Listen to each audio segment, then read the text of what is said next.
Improving graduation rates for Indigenous students remains under the microscope of the House's Standing Committee on Indigenous and Northern Affairs. Rebecca Mearns is the president of the Nunavut Arctic College, which serves the largest post-secondary region in Canada.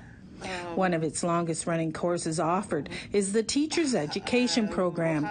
Mearns said one of the challenges for students is support for basic needs. So part of the work we are doing is trying to increase the number of student supports that we have, and supporting our students, whether it comes down to food insecurity within the home. Obviously, many of our students are reliant upon student funding, student financial assistance while they're attending school, and we all know the cost of living continues to increase and the cost of food continues to increase. So when you're living with a family in a smaller community where those food costs are so high. The Senate Standing Committee on Indigenous People is looking at how to implement the final report of the National Inquiry into Missing or Murdered Indigenous Women and Girls for the establishment of an ombudsperson who will help create a National Indigenous and Human Rights Tribunal.